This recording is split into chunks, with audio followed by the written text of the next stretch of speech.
ladies and gentlemen, Eddie Marcus here again. I would like to make a presentation to you, and I hope it's very special because it's very special to me. I have titled this presentation, God's Man in the United States of America. My subject is, as in heaven, so on earth. Now, ladies and gentlemen, I don't have a monitor, but I wrote out a presentation, a speech that I want to make to you. So I'm going to have to be dipping down, looking at my notes. So please forgive me. I hope it's not a distraction. But I am to reveal to the world, through America, the process of establishing peace, prosperity, and happiness wherever humans are, by receiving and responding to truth, reflecting dreams made manifest. Yes, my friends, truth that all existence is the expressed desire of spirit. The earth and all that is earth, resources in, on, and above, seen and unseen, are the purposeful outcome of spirit. The creative spirit, humankind exists, as well as all living phenomena. Humankind, endowed with a desire to experience personal life dreams that are connected to the common necessities of every human for survival, requires a type of social conduct that serves as the foundation of God, for which is sought on earth as in heaven. A goal of this generosity requires operation within a specific type of system rejected by every government currently. Simply put, all material existence is due to a spiritual reality, including humankind, for a designed spiritual purpose. One leg of this purpose is peace, demanding justice. Without justice, there is no peace, nor should there be. The other leg is prosperity, the result of diligent effort to survive. The point thus far is that all things are given by spirit to material for the aim of happy, joyous, peaceful, prosperous living. This is apparent because humans are living under deception. The deception is to deny the spirit, which is the stick that broke the one leg peace. It is inherent that absence of justice. Nature screams against peace, and it cannot exist. The Me Too movement is a cry for justice. Black Lives Matter is a cry for justice. Slavery, annihilation of the native population, poverty, each represents the absence of justice. Lying, cheating, stealing, killing, terrorism, war is nature's response to injustice. There is no innocence. Everyone is guilty. Those that receive the benefits deny the spirit truth. They call themselves God. Those that are complicit are agents to the fake God, injustice. Those that suffer have accepted, for whatever reason, the fake over the real. It is the messenger's business to speak truth to power and set the captives free. Now, what is freedom? Freedom is accepting that humans did not create the earth or its resources.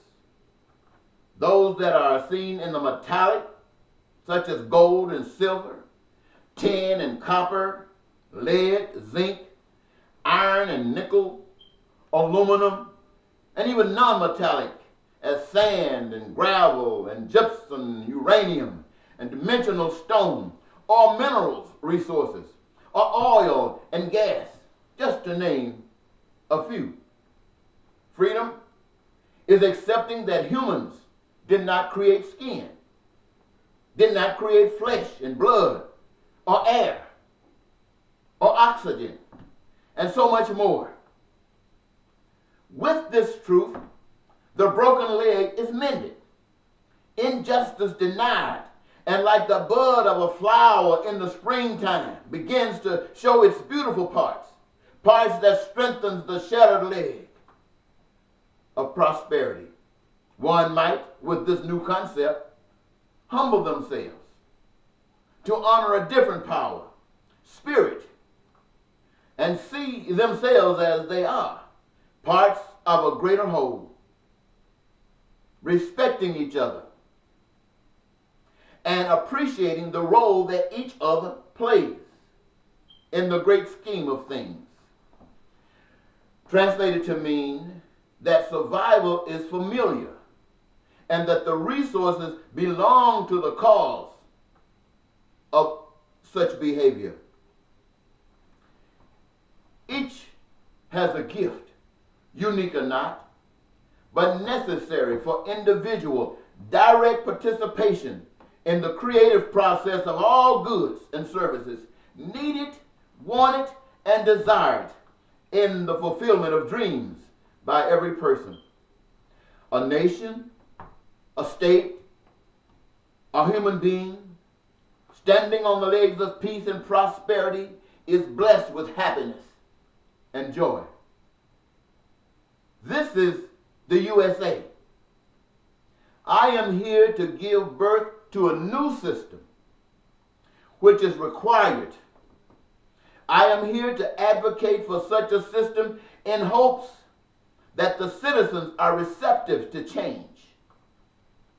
I am here not to condemn anyone, but rather establish that the role everyone plays must change, including the human God, its supporters, and the slaves. The only way peace, prosperity, and happiness can exist. This new system must represent love, the kind of love that accepts everyone, from the highest to the lowest, as stars. A system of love that everyone is satisfied with because their physical and material needs are met. Each has a career of their own choosing, using that which has been provided to create everything for one another that is needed, wanted, and desired, including food, clothing, and shelter, education, and health care, from the womb to the tomb, without lying and cheating and stealing and terrorism and crime and war, without firing a single shot. This is the will of the Spirit of love, for which existence was brought into being. But who am I that you should give me space and time? I'm flesh and blood. I'm a human being, just like you. And all the things and our dreams and aspirations that we have, I have them too. But because for one reason or another, I feel that I have been blessed in such a way that perhaps many of you haven't. You've heard of the burning bush experience. I had such an experience, had nothing to do with a burning bush. But it was as convincing, nevertheless, as any that anyone could have ever had. And because of that, I do not see myself here standing before you bragging about how lucky I am. I stand before you as one with the responsibility to be able to say to you the things that I have said, but not because I read it or somebody told me about it or I heard about it, but because my life has taught me exactly what I have said to you. And I can say it confidently. And yes, it is so real to me. And you are so necessary to me and to life itself that I have found myself occasionally committing acts against the systems that exist. The systems that exist have said this is what you can do. This is what you are allowed to do. But in the process of doing this, it has caused so much pain, so much suffering amongst you, my sisters and brothers. So oftentimes, I have violated those rules in efforts to get you to hear me, in efforts to get you to pay attention. You see, the message that I bring to you is not a message that people put on TV. They don't talk about it on radio. They don't write about it in the newspaper. Why? Because it's talking about setting you free. And the world operates, my friends, on keeping you in bondage. That's why you've been lied to. You have been deceived. And if you don't know, you don't know. From the time you come into this earth, you are given an overwhelming abundance of the environment, the goings and comings of people every day. And so what they are is what you become. And that takes us, human beings, further and further away from the truth. And so while we all want to live, we all want joy and stuff in our lives, I, my friends, have sacrificed when I commit these efforts against the system and trying to get your attention. I'm knowing I'm having to go to court. And my hope is that somehow, some way, you would hear about it and you would be curious enough to say, why is he doing this? And that you would come and I would get a chance to use that opportunity to state my case. And when you didn't come, it was still documented in the records. So they still remain, for those of you who might question it, they're still there. Yes, when I was in the military, there was a president by the name of Ronald Reagan who served the people of this nation. And there were many people who were blessed by the policies that were instituted and carried forward by Ronald Reagan. But there were many of you who were not.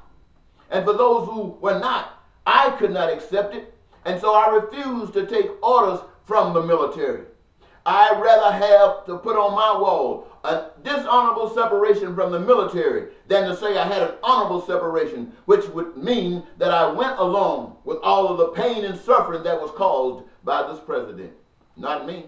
I love you. God loves you. So I won't follow that. And I did not follow that. And I'm very grateful that I had the opportunity to do it, even though it meant nothing to anyone but me.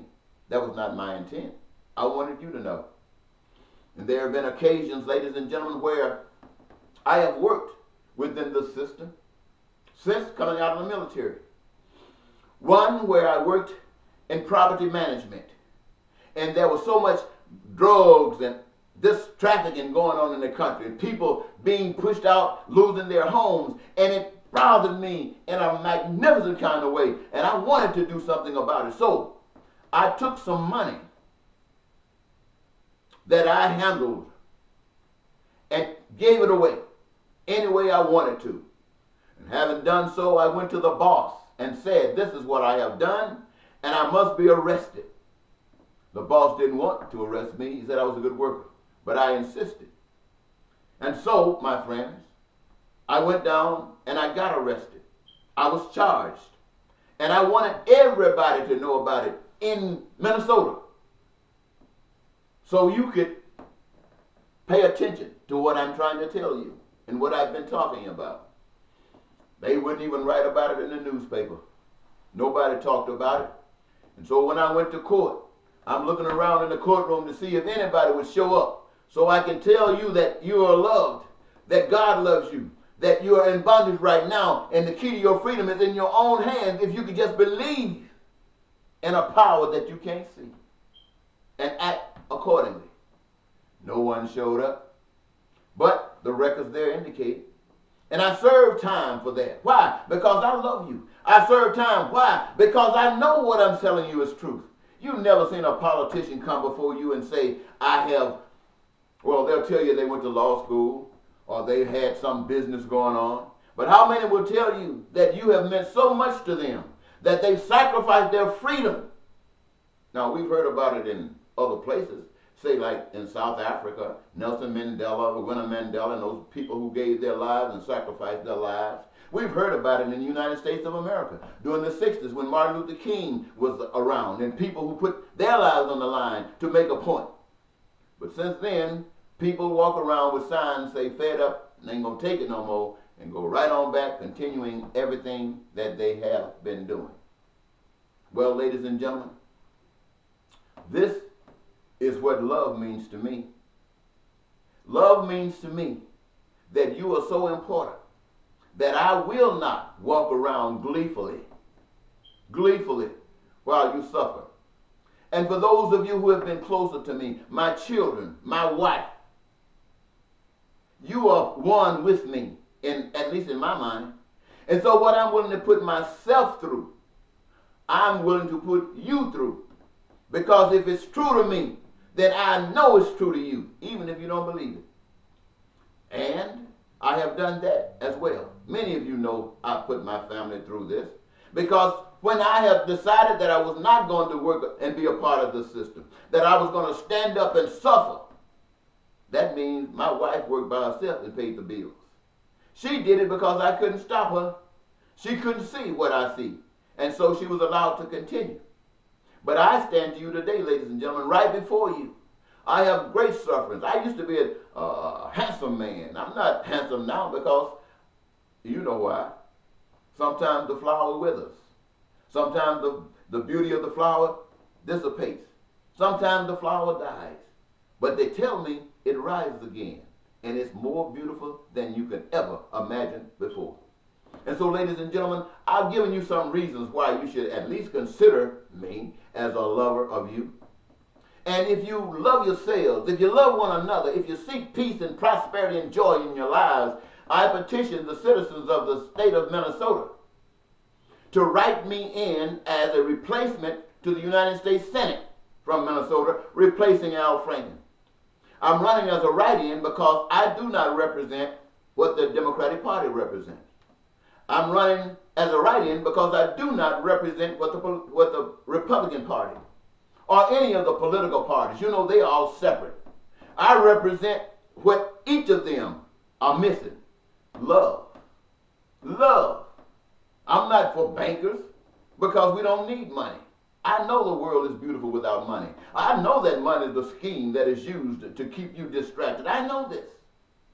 And I know that you can put it aside. And when you put it aside, you can begin to be free. Because now, in the world, everything is ours. Wherever you are. If you're in Minnesota, within the confines of Minnesota, it's yours. And so forth throughout the nation. If you are in the United States of America, the same thing. And if you're in Mexico, if you're in China, if you're in Russia, the same thing. But whatever you do, whatever you have there to provide for your sustenance, it's wonderful to be able to share and trade with others. And we can keep the earth moving just as it has always moved, but this time in harmony and in beauty and in joy. This is why I stand before you today. I want to see another candidate stand before you. Now, do I expect you to vote for me? I wish that you would. What would I do if I went to Washington? I would go to Washington with the same voice as in heaven, so on earth. I wouldn't be putting military might, asking you to put money in building guns that we can tell the world we're the biggest killers on the face of the earth. No. I would make our nation shine where the food grows, where your homes are magnificent, where you're living and all the other world want to be like you. And asking, how can we be like you? And we are just so glad to share with them. And we'd have a brand new world, as in heaven, so on earth. I hope I have done something that would help all of us. And until next time, this is Eddie Marcus. I am God's man in the USA. Bye-bye.